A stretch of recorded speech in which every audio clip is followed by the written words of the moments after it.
We are live. This is Good Sports Media. I'm Mark Anthony, and right there is Mr. Rick Rosen. What's happening, Mark? How are you? Not bad, not bad. Finally got a late start. So where were you on Sunday? Oh, we had a nice little get together here in the senior citizens place where I live. I'm the young buck. Um, Anyhow, we had a nice little get together with some football fans, and watched the game. And there were some people that were for Seattle. There were some people that were for New England. There were some that didn't give a damn. It was a pretty eclectic little mix of people that were just sitting around having fun. There wasn't one of us at the end of the game. Some people may have thought of ever seeing a football game, didn't think, gee, they handed the ball to that big black guy all the way down there, and nobody came within 2 yards of stopping him behind the line of scrimmage. And you got two downs to go to get into the end zone from the one. I have an idea. Let's throw the ball. And one of the old axioms in football is don't throw the ball because only bad things can happen, and that's living proof of it. It will go down as the number one gaffe in football history. There's no bigger game. Pete Carroll will be wrong way Corrigan. He'll be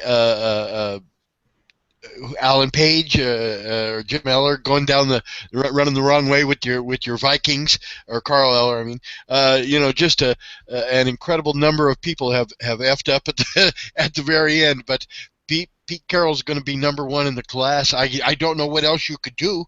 Maybe balk home the winning run in the World Series by walking out to the mound or doing something the horse's ass like that. I don't know what you could possibly do in an NBA game unless you got a technical or something as a coach to when it. I mean, you are at the acme, the absolute epitome, the ultimate part of that game. Don't F up. And Mark, I think you've been around enough to see. What did you think? You're a casual observer. You're not a huge football fan. What would you have done? You're on the one. You've got it's now 3rd and 1 from the goal. You're down by 4, so you got 2 downs to get. Okay, I think I tell my offensive lineman, hey, you guys want to eat good next week? Get us a yard. What do you think? I just go back to the last time the Vikings were in a playoff situation. They were up against Atlanta. They had the ball, and what with like 20 seconds left, he kneels. It's just. Yeah. When the game's in the bag, different things happen, but none of them, even if it's the AFC or the NFC championship game, which Green Bay effed up, they're kind of happy. They didn't go to the Super Bowl, didn't get a chance to win the Super Bowl, but they're off the hook for notoriety. They are totally off the hook on that one. They gave away their lead. They should have been in the Super Bowl. It should have been, and that would, I think, probably been a better game. I don't think either of these two teams played their best game in the Super Bowl. And it was fortunate for the Patriots that the Seahawks did not play their best, or they would have lost that game. It is fortunate for the Seahawks that because the Patriots could have rolled on them. I mean, when the Patriots did that to Indianapolis, they were firing on all cylinders. The one interception that Brady threw late, and then the Seahawks come back down and score a touchdown, 2 seconds left, really changed the entire tone of the game, Mark. And little things here, little things there, but nonetheless, Pete Carroll's he'll never live this down. He'll always be the schmuck that give away. Thank God he won one. Because if it had been like the Buffalo situation or Denver in the old days or Minnesota, where we had a chance to win the frickin' Super Bowl. Now, there's some guys that are on that team that weren't on there last year that had a chance to win the Super Bowl. There's guys that had a chance to win 2 Super Bowls. That's pretty rarefied air. That's pretty rare company now. They've only played 49 of them. So multiple winners. Out of 30-something franchises along the way, the odds aren't real good that you're going to win 2 or 6 like the Steelers, or 5 like the Niners and the Cowboys. So when you get that chance and you piss it away, I think it's going to leave a lasting taste in some guys' mouths. I don't know if they'll play real hard for Pete Carroll. As an offensive lineman, I'd tell him, stick it in your ass. I'm just telling you right now. You didn't trust me, man. So yeah, okay. So how many heads are going to roll? his will eventually. This is not something he'll have to. I mean, how many more can he win? If he wins one more, well, we should have had 3. I mean, if they win this coming year, that will salve the wounds some. But I would think the ice got a whole lot thinner under Pete Carroll, as we've as people have had a chance to react, including his players. Mark, you lose your players when you don't trust them. When you don't, you tell them, come on, we're going to do this and we're going to win this and you guys can do it and I know you can, blah, blah, blah. And they've heard it all before, so you say it in however different fashion you can, or bring somebody in to say it just with a different voice or whatever. That's a coach's responsibility. Well, then he has to, that's talking the talk. When you walk the walk, that's a coach's game decisions. That's his deal of walking the walk, and he didn't walk very good. He stumbled there at the end. He looked like he'd just come out of an open bar deal. I mean, it's indefensible. There's just you are at the ultimate of your profession in the ultimate game, and it wasn't like. It's a maybe, okay, maybe you run play action or something. I said I would have put Marshawn Lynch under center. And just like, okay, you can't really, he hits passing gear real quick. I mean, he's that much man going forward. I just don't know how they blew it, and I don't think the Seahawks do, and I think there's a price that will be paid, and obviously it will be Pete Carroll's neck that's on the line. He'll have to win a whole hell of a lot to make them forget this. How many players are going to want to be traded? Oh, and trade is, I think several of them would like to be traded, but trade is kind of an outdated term anymore. But there's so many free agents and guys coming in and this and that, so the makeup of the team will change. With success comes these guys saying it was all me, and they get paid off. So some of the Seahawks that weren't free agents last year will be free agents this coming year. They've been in back-to-back Super Bowls. So somebody who didn't make the Super Bowl looks at that as a good thing. You were there twice. Pete dicked you out of getting 2 trophies. So come play in Tampa, or come play in New York with the Giants, or come play here or come play there. So this is kind of the time when big money runs things in baseball because of the unique setup that football has. They all share. They have the same amount of money for the most part. So a guy like Jerry Jones can't dominate by just loading up his roster with all the talent in the world. There are checks and balances that work as well as any that I've seen in football that they don't have in some of the other sports. So anyhow, the makeup will change. Guys, maybe you didn't fit as well in Minnesota, but you fit better in Seattle or whatever. So guys kind of look for a situation. Once you've been in the league long enough to become a free agent, you kind of have the opportunity to see, I could do a lot better with that quarterback or with that offensive line or this or that. So there's a lot of in that system. So there's a lot of things that go into the decisions, Mark. But yeah, I think you're going to see some guys want to leave Seattle. Simply, that's probably the straw that broke the camel's back. I don't think it's the only reason, but it's going to be a factor. All right, let's move on. LeBron James. Okay. LeBron James. A lot of people thought when LeBron James and Kevin Love and Kyrie Irving hooked up that it was going to be Chris Bosh, Dwayne Wade, and LeBron James just up north, and that hasn't been the case. They looked pretty discombobulated. They were right around 500. They certainly have the talent to be much better than that. They had injury to Augustus. They've had to. They've had some problems that bore some weight on that situation, Mark. But you have to get to know each other. I mean, they haven't played. LeBron wasn't with the Olympic team this year, so Kyrie Irving was. Kevin Love didn't show because he was in the middle of this trade to get out of Minnesota and get to Cleveland. So a lot of things conspired to make that bet. they just got their 12-game winning streak snapped at Indiana, which is a tough place to play, and nobody wins them all. But they righted the ship, and it was shortly after LeBron James pushed Dave Blatt, their European coach, that is kind of the fall guy. They're not going to get rid of LeBron. So if they don't win, and it's tough to buy into a brand new system and all that, and again, get used to it and run it. They don't have a tremendous amount of practice time. I think you and I see the Olympians practice more. If you ever go to an NBA practice, there's not that much practice, really. It's just getting up and down the floor and staying in shape. These guys kind of get beat up. So anyway, the Cavaliers have righted the ship, and certainly in the hunt. I don't think they're going to be favorites. But 12-game winning streaks are not all that common in the NBA. So, yeah, they're on the right track. If they stay healthy, they're going to be in the hunt. Paul George may come back and play for that very same Indiana team, the guy who had the gruesome leg fracture at the Basketball USA. And I remember that. And Mark, being a photographer, dude, I was in perfect position.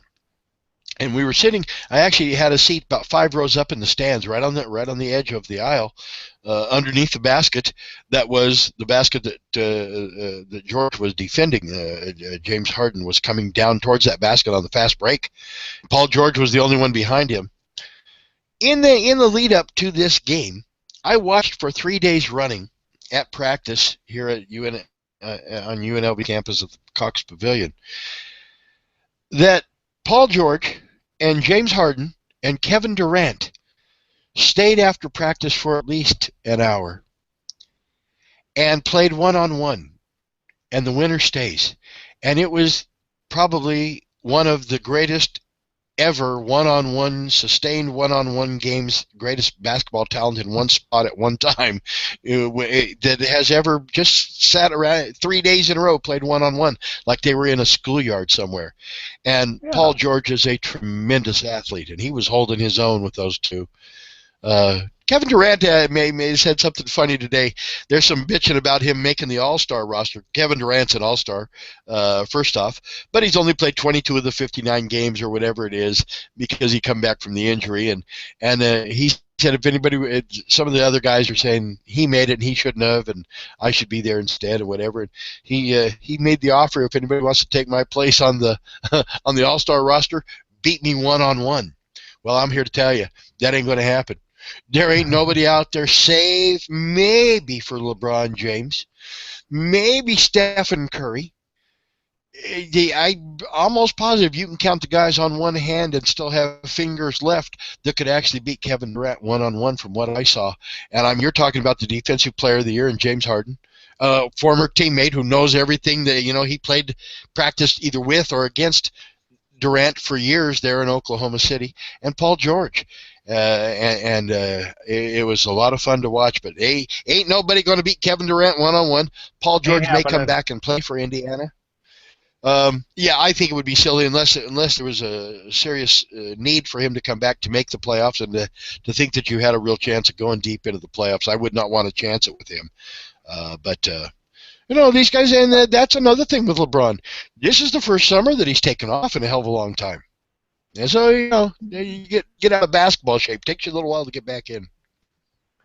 Well, I mean, you talk about the one-on-one. I remember, when you and I were there for the Olympic trials there, and surrounded by all of the greatest basketball men of our time, and how it was just this relaxed pickup game. I mean, that's all it was a pickup game, and they were all just, they were all out on the court, they were shooting the shit, and just kind of tossing the ball back and forth. It was just a unique event.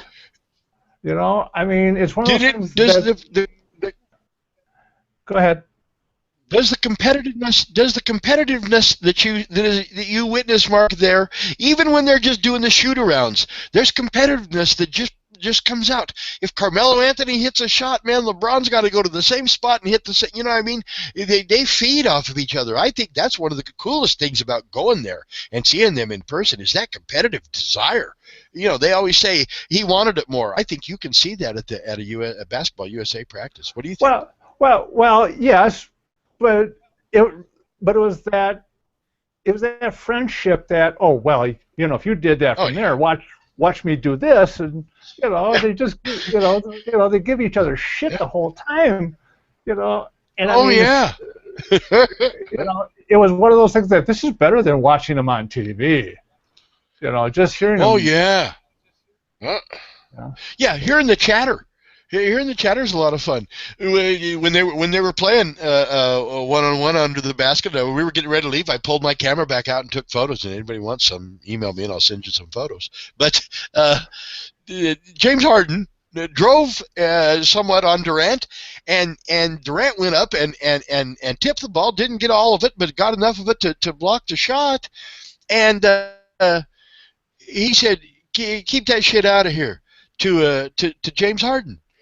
And Harden said something back, and so then Paul George came in, and the next time Harden came in, as he came down the baseline, I said I didn't think it was shit, and he kind of stopped.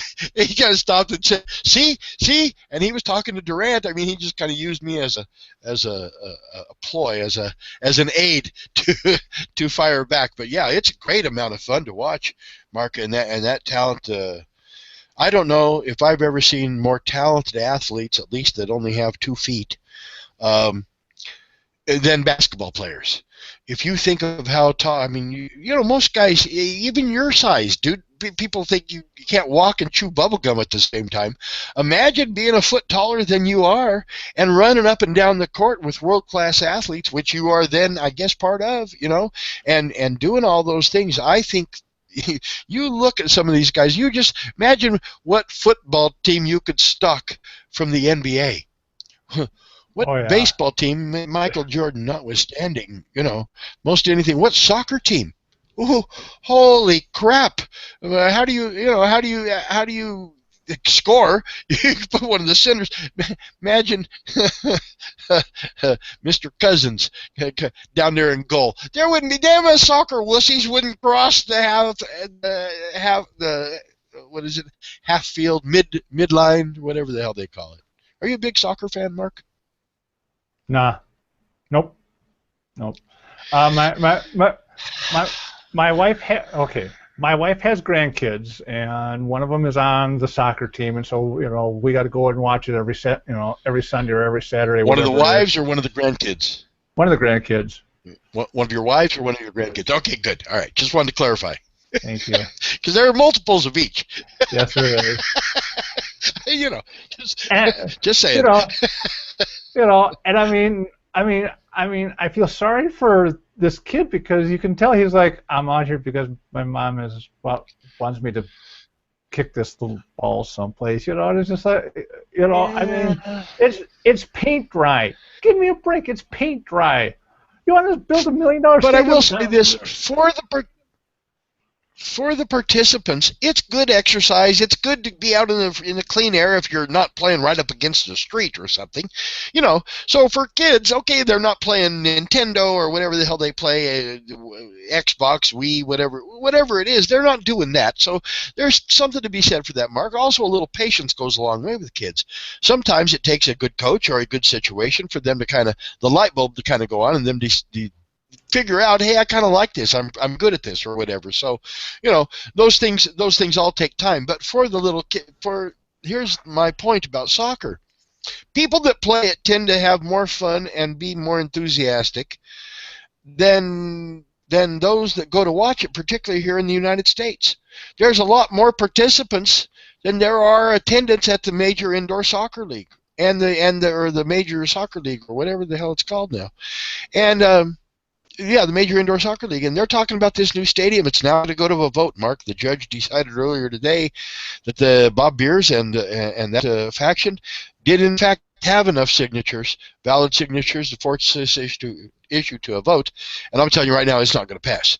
First of all, the people are passionate about playing and about watching, but not about paying to watch. And I don't think they're going to pay major league prices often enough in Las Vegas. I don't think they're able to pay.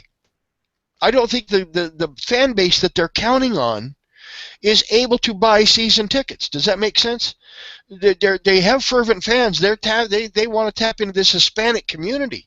Okay, but I don't think that's, to The me, it doesn't sound fans, like a sound market plan. yeah. They got the fan base. They're all on welfare. They're not going to pay. Well, even if they're watch not, the and game. let's not be racist about that. They're not all on welfare, but certainly, I think you're talking about their lower middle class, at least in their earnings or their ability to spend money. And I think probably soccer games might be one of those really cool things we do once in a while, but I don't see that, and your season ticket sales are a huge factor in these types of things. If it wasn't for season ticket sales, the 51s would be in deep doo-doo. The Wranglers just left. They can't find a place to play. If they had season ticket sales, they could rent out their own place. They could build their own ice arena. But those things are tough to come by in Las Vegas. And I don't think this. I think the mayor has done everything she can, short of taking hostages, to keep this from going to a vote, knowing, as the mayor, there's a political price to pay now that it goes which side. It's cool to say it, but when you have to in the same election that you're running for re-election, that it's on that ballot. Now we've played a political card that has amplified meaning. So at least that's my opinion, Mark. And I think they can. Go ahead. Okay. Right now, the NHL franchise is now getting or about to launch for the season ticket holders. Mm-hmm. And I think once they see the number of people that are going to do that, it'll shut the mayor up. The problem with the mayor, but there's a lot more people. There's a lot more people like you from up north, Mark, that are hockey fans to start with, where they're from, New York or New England or Minnesota or whatever, that are hockey fans that live here and work here, that would support hockey and probably have a greater ability financially. Not to mention that this NHL thing is going to happen at the new arena from MGM Grand. So they have all those different casinos to draw from to have people there that will spend and make it a loss leader, I guess, for the casinos to get people in. This place downtown don't have that. It just don't have it. So I mean, we're talking apples and oranges between hockey and soccer. True. However,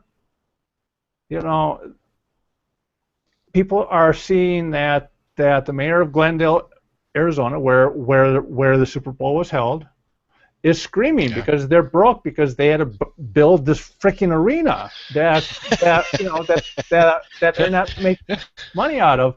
Here in Vegas, MGM says we're building this arena, we're paying for it, okay, without any sports team in it, okay? And then you have the mayor stepping up going, you deserve to pay for an arena. And that's where the problem came in. I think had she approached it not so, you will pay for this because you want it, See, it's all an accounting thing, Mark, and Bob Beers is an accountant. Here's the deal. Do we pay for it one way or the other? It's kind of like Obamacare. Okay, people go without insurance, and we take care of them anyhow, and that money comes from somewhere to pay the doctors and the hospitals and the drug companies. So, I mean, it's an accounting thing. The same amount of money goes out. It's where it comes from, and who actually foots the bottom line of the bill is the only difference. But the money is still spent on these people. So it's the same kind of thing, but my goodness, there's a lot right on this, Mark. And you know what hurts me, I guess, as a Las Vegan, is I have been here long enough to see some of the crappiest UNLV Run and Rebel football teams that you can imagine, and some of the finest UNLV Run and Rebel basketball teams that have ever played college basketball. And it's so amazing that you can do one and not the other. Duke has upgraded. Their football team actually matters now. Stanford upgraded from one to the other. Everybody has that ability. What I think is limiting UNLV is a stadium. Oh I yeah. think that is the first biggest step. Well, here's an opportunity to have their damn stadium downtown. The kids can make it down Maryland Parkway to downtown. They're not going to make it to almost Arizona for a game for a crappy team. So Right. we have this opportunity to include the running rebels in this and get something done for all of Las Vegas. Not the soccer fans, not the people that want to make a buck from the whatever it is who own property downtown. There's so many different agendas that are factoring into this. But the one they should do is let's form a coalition. Let's just get it done and get it done right. We take one chance and do it. And incorporate everybody that needs to be incorporated that we can possibly accommodate, and we'll all live better. You know, when I was on the air at Caesar's Palace, Mark, the Mirage came about, and Steve Wynn, not the friendliest of competitors, but certainly you can't argue with his success. And he kind of had the attitude of, I'm going to put up my marquee so people can't see Caesars, and Caesars fired back and made the marquee the size of Rhode Island, and they had that little war going. And we had the radio show there, Mark, and they were doing the fights at the Mirage. And I went to ask my boss, Phil Cooper. I said, Phil, you know, the fights are next door. And we had a discussion, and I said, I'm of the mind that what's good for them is good for us because we are neighbors. And he said, okay, as long as we keep it like that. And we kept it like that, and we could have their boxers on our show. And what was good for the Mirage was good for Caesars, and vice versa. When they had the fights at Caesars, the carryover, the flow over crowd, or afterwards, we're tired of Caesars, well, let's go next door. And so they ate and they partied and they did whatever. So that's how it used to be. We've come to the last couple, 3 months, boxing as bad a shape as boxing is in, Mark, in the home of boxing. There's not a place on earth, Mark, who's had more fights or greater fights combined ever than Las Vegas, and they went so far into the crapper as to have championship fights on the same night at two competing related casinos, the Cosmopolitan and the MGM Grand, and Bob Arum put the one on, and they knew, you know, everybody knew everybody else's schedule, and still they decided to go head to head. And then they wonder what's wrong with boxing, and well, it's because you guys shoot at each other all the frickin' time, you know, and then say, oh, we're wounded. Well, yeah, okay, that's like killing your parents and then begging for mercy because you're an orphan. It doesn't work that way. And if they all get together and do something right, just say, okay, we're all gonna be good on this. Let's do it. They could do something for UNLV that would last into the next century, you know, if they play it right. So anyway, they need to do something other than what they're going to do. But the people ain't going to vote for it. If it's going to cost any money out of the public coffers, other than the price of the election to say no, they ain't going to do it. You know, again, you know, the Finleys are behind it. The Finleys can build their own goddamn stadium. They got the money for it. Yeah, but it's not that much fun. And the Finley group, I think their motivations are as good and decent as they can be, Mark, in the context that they are in business. These are business people that have car lots all across Las Vegas because people drive cars. And so they have more than one, and they do their business correctly, and they do it up front, and they do it with kind of a little bit of cheer in their step. They're associated, well, not so much associated with, but certainly friends of the Las Vegas Lions, the Vegas Lions, the semi-pro football team that's making a big announcement this week about their plans for this coming season. We're having open tryouts tomorrow morning up at the International School, where Findlay Prep, speaking of Findlay's, plays basketball. The open tryouts are for the Vegas Lions. If you're a semi-pro football player and you want to come up there and try out, they're having a combine. And I'll be up there shooting photos and shaking hands and kissing babies and doing whatever it is that we do, Mark. And the Findlay people have done nothing but be very, very supportive of that effort. So I think there's two groups in there, Cordish and Findlay, and they both have kind of different fans. Some are fans of both. Some are fans of one and not the other. And I guess in any marriage, I'm sure there's some people like Debbie better than you, and you better than Debbie, and that's just how that goes in a marriage. Okay. Your mom will Okay. always like you best. Yeah. I won't go down the road.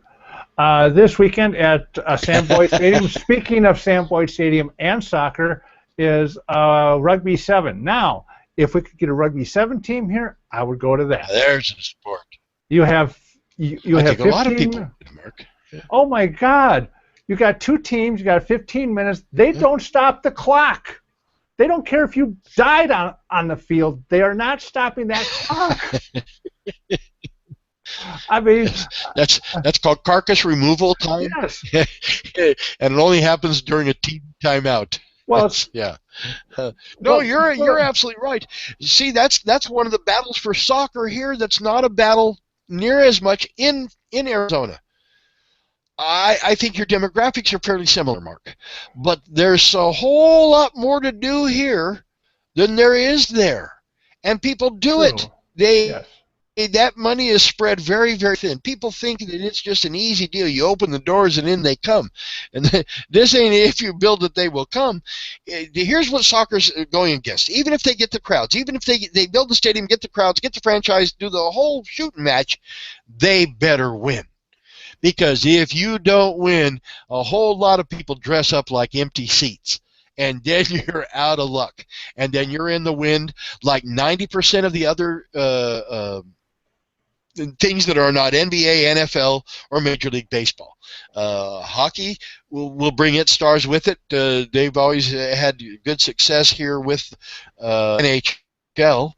Wayne Gretzky brought his Kings in to Caesars. I think it was the first outdoor contest, and they had the ice and the whole shooting match right out there on the outside of Caesars. And that I think hockey would be.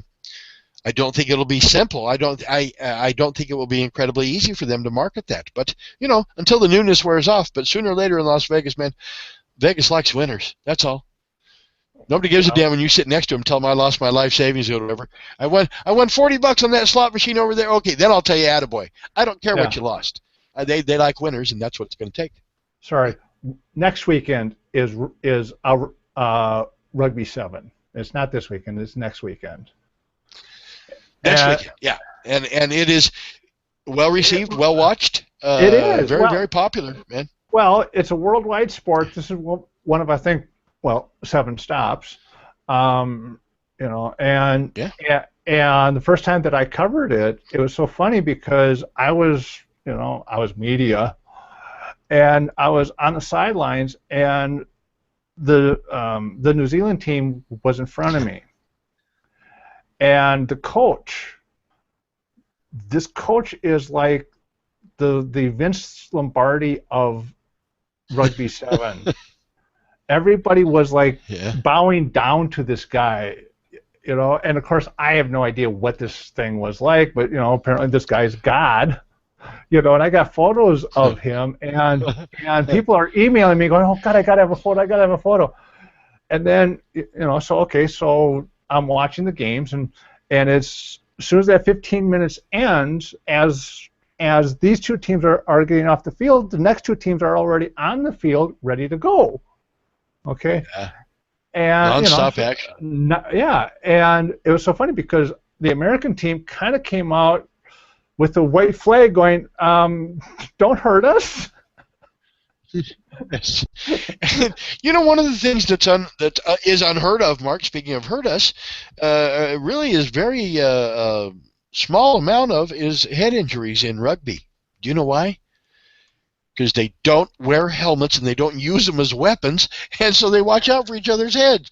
Look, here comes another head. Shit, I'll duck. Oh, there's a knee. So they don't put their heads in jeopardy because they don't wear helmets. And Australian rules football, very, very similar. A first cousin to rugby, and same thing. They don't hit with their heads. Well, we can't make it safe. If they took the helmets off, okay, you can play without face masks and helmets. Have at it. We're going to protect you from the neck down. Okay, I think you'd have less head injuries overall. Yeah. There'd be some schmuck out there lowering his head, but once or twice, and that'd be about it. You'd thin the herd pretty quickly. Yeah, it's an amazing sport. Okay, sports back again. Reggie, Okay. what's up with this guy? What? Reggie Bush. Who knew? Here's the guy who won the Heisman Trophy. He had to give it back because he took money. Pete Carroll was the coach at USC when all this was going on. Reggie Bush. Um, it has not been the player that a lot of people thought he was going to be in the NFL, but certainly been a serviceable player when he was at with the Saints. Supposedly, there's a trial going on now, and it is a rape type trial, if I'm not mistaken, Mark. With Darren Sharper, he says that Reggie Bush dropped ecstasy into women's drinks at a Las Vegas club a few years ago. And this, according to the Baton Rouge advocate Brandon Licciardi, the co-defendant in the Sharper case, told authorities about seeing Bush doing this when Licciardi was interviewed last year by the Orleans Parish District Attorney. So maybe Reggie Bush is doing his best Bill Cosby impersonation. I don't know. But if that's what it is, I think guys like you and I think, I'd have given a hooker $100 or so before at some point in my life, and I don't feel bad about it. And it certainly got me everything that you would expect from a hooker, and then some. The ending was very happy. The only thing that stopped me from doing it more often, Mark, was finances. And I find it damn difficult to believe that Warren Sapp had to beat the crap out of two hookers over money, that Reggie Bush had to drug women to get some action, that Bill Cosby had to drug women to get laid. I think Bill Cosby just goes down the hall at most any apartment complex in America. Hi, I'm Bill Cosby and I'm horny and I need to get laid.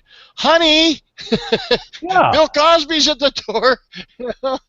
Hey, Shower up, and so I just don't think we understand that. And if this is true, obviously the NFL just cannot get stepping on its dick.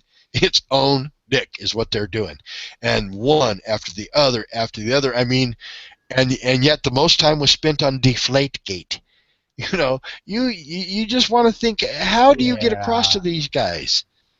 I mean, when they bitch about Floyd Mayweather, he threw $100,000 down to the strippers. Okay, Floyd's in a strip club. If you get laid in a strip club, good for you. It's not that much of a stretch to go from a lap dance to full-blown sex. You know what I mean? To go from let's go have a couple drinks and she wakes up, with her pantyhose on backwards. This is never really a good sign, and they got to stop doing it. Things have changed, Mark. Nobody gets away with much anymore. There's too good communications. There's so much surveillance. There's so much immediacy to how. I mean, you talk about wildfire spreading. Something hits social media like that, man, and the Reggie Bush haters expand it because they just don't like him, and then the Reggie Bush supporters fire back at them, and next thing it's a trending topic and everybody knows about it. So, Well, social media has changed our lives. True. I'm just kind of like wondering, like Kobe Bryant's wife. Okay, she's got that huge diamond ring from the Vanessa. last time. Okay, so all I can imagine is she's sitting there going, Kobe, I need a ring in this finger. Can you go doink another one? Okay, yeah. Do you think in your right mind at any point that she was a virgin when he met her, when he married her? Okay, I know the vows and all that, but honest to Pete, $5 million for a piece of ass is top shelf. It better have been remarkable and rememberable. You know what I mean? For $5 million. If he doesn't spend the $5 million, he doesn't get that particular piece of ass anymore. But he's Kobe Bryant. Let's go. Yeah, let's go right down the line. The thing that he got in trouble for in Colorado, Mark. I happen to know one of the guys, not overly well, that was covering some of the Kobe Bryant trial, and some of the things that came out didn't go word for word everything that was ever said in the trial, but Kobe is not the wisest of guys there, but this babe went, she had sex with somebody else, then decided, I'm gonna go give Kobe Bryant sloppy seconds. You know what I mean? She did the rape kit and all that stuff, and they found more than one DNA sample in Oops. her ATM machine. And so, you know, Kobe was guilty of breaking his vows. Yep, but man, that's a pretty darn expensive little liaison for $5 million. And I don't think for a minute that girl hasn't been invited to see the business end of a dick. Kobe's wife, I'm talking about, on other occasions that did not belong to Mr. Bryant, and that she at least contemplated it. I don't think there's a whole lot of chance of that happening, just from the environment that they participate in. But Okay, let's go from one extreme to the other. Tell me about your hat. Kobe's sex life to my sex life. My hat. Yep, Let's basically. see if I can get it up here. See if we can get it in Not really. in focus. This hat, okay. This hat it says Cancer Survivors Day, and I was National Cancer Survivors Day, and I had this hat when I was back in Colorado. I got to be the master of ceremonies for Cancer Survivors Day at the Denver VA Hospital. They give out these hats, and there's like 400 survivors all in one spot at one time, and you talk about inspiring. So I was the track photographer at PPIR in Colorado, and which has since closed, not because of my photos, by the way. And anyway, they used to have a couple IRL races there, and the big time Indy champions were all part of that, or at least most of them were. And AJ Foyt was there, and several other drivers. And I had the hat with me, and I threw it on. I said, I'm going to take a Sharpie and get him to autograph it. So I have all three four-time Indy 500 champions on this hat: Al Unser, Rick Mears, and AJ Foyt. I think there's Johnny Rutherford's on there, Bobby Unser, Eddie Cheever, Sam Schmidt is on here, even though he didn't win, Billy Boat. I think I counted them up. There are 15 or 16 Indianapolis 500 victories in autographs on this hat. So I just decided to wear it. And the February 4th was National Childhood Cancer Awareness Day, and so I had the thing on my Facebook page, and I hope anybody wants to check it out. I'm gonna get my head shaved, dude. Look how long my freaking hair is. This is my hair still. I'm still holding on to it, and it's 2 years growth, and it's going to be shaved, so it's long enough to make a wig for a kid. And if anybody would like to participate, any donation, I don't care if it's $1, throw it in the kitty. It'll help a kid somewhere. It'll help save a kid's life. So anyway, you do much. You have extended family, whatever. Man, do you have a favorite charity, Mark, other than Mark? Yes, I do. Heart Association. Yeah. Yeah. Well, I just had I had the heart ablation in December, so that's it's all near and dear to my heart. I think a lot of people. What's going on with that? Is there anything we can publicize or do? Not at this time. I will let you know. All right. Well, we're coming up to Valentine's Day, and that's when everybody thinks about hearts. But, okay. Tell us why you're getting your head shaved. I get my head shaved for St. Baldrick's Day, which happens to be March 7th this year, which happens to be the day of the Xfinity Series during Cup weekend at the Las Vegas Motor Speedway.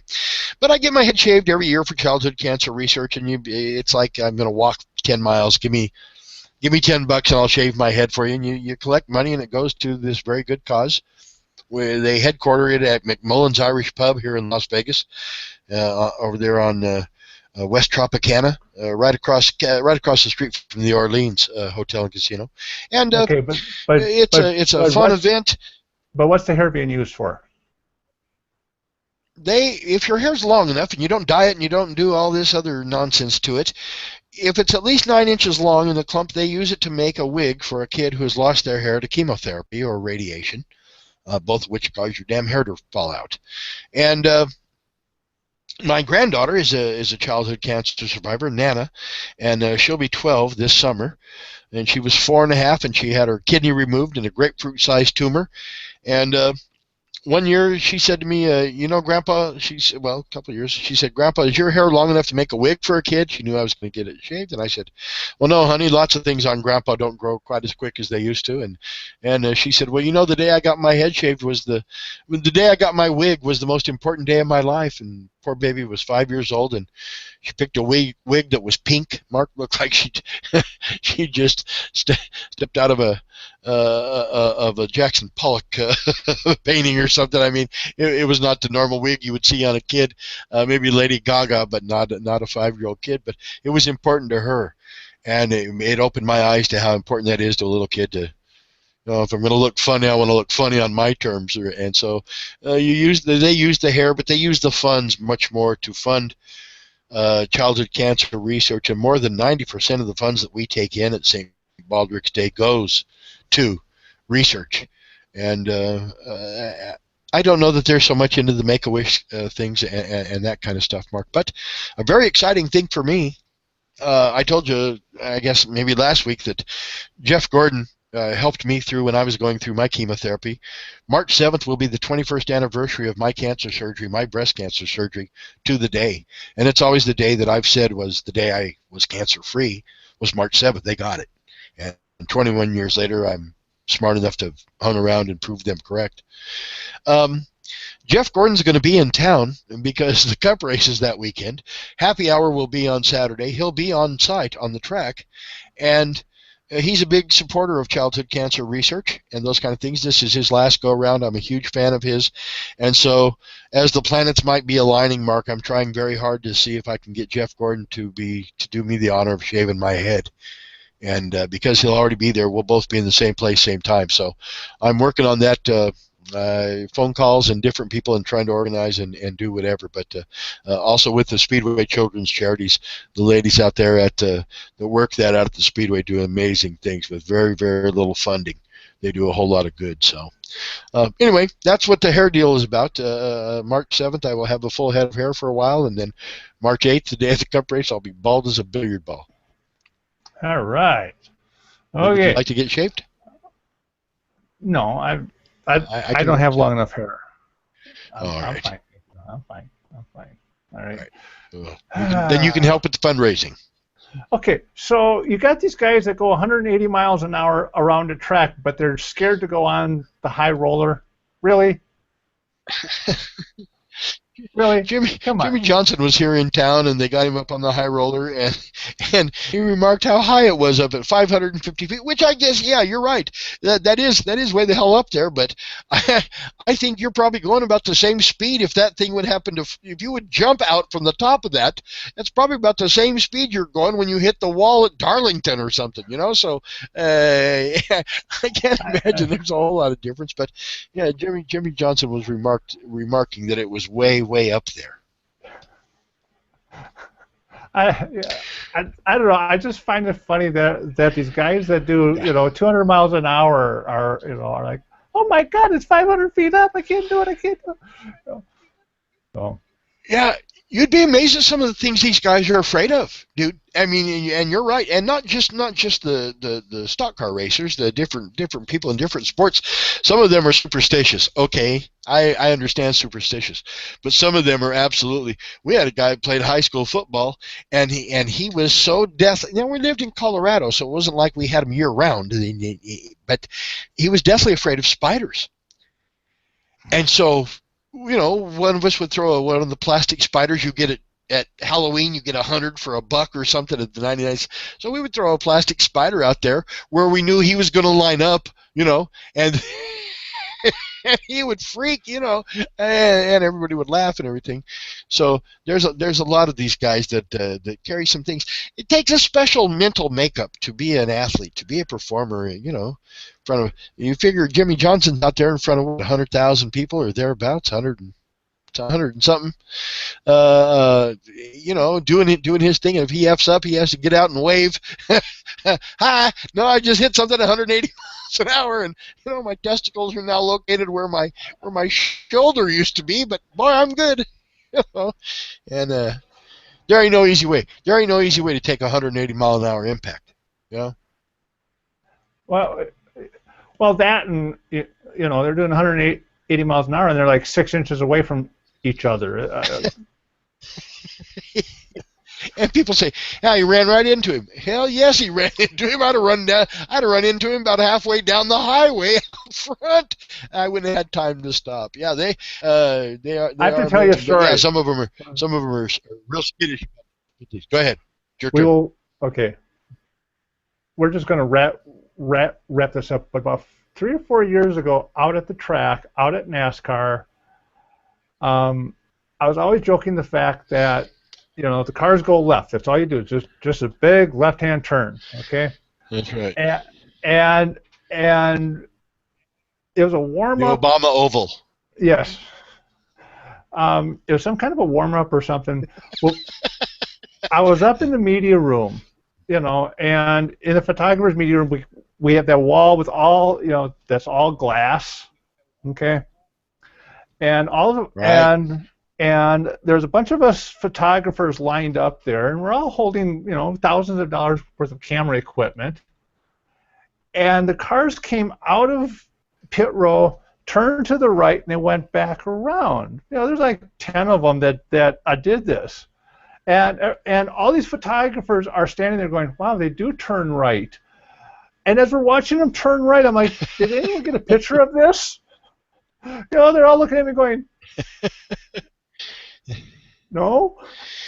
Yeah, they had to go to the pit entrance into the garage area that was actually behind them. So well, when they get on the road courses, they go right. The birth of NASCAR is running moonshine, and then there are some lefts and rights and ups and downs and hills and dales and all that. So right. If you ever want to look up the name, they say the greatest moonshine runner of all time was Junior Johnson, who is still active in NASCAR and one of the greatest drivers and owners of all time.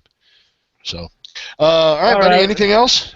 No, that's your next week is Valentine's Day. I'm in trouble, so I'll be in Sedona. So, oh well. Well, I'll tell my son Tyler hello when you get down to Sedona, would you? I will do that. Why is that? Is that where he's at? Yeah. All right, buddy. Okay. Yeah, that's where he lives now. So. What's our website? Your website? VegasStripRadio.net. GoodSportsMedia.com. There we go. You've got The Vegas Tourist. Yep, that's me. All right. The Vegas Lions. Everybody, we got so many things. Don't forget the tryouts tomorrow up at the school in Henderson, the International School in Henderson for the Vegas Lions. For Mark Anthony, I'm Rick Rosen. You've been listening to Good Sports. Thanks for listening. We'll talk to you next week. Right now. Bye bye.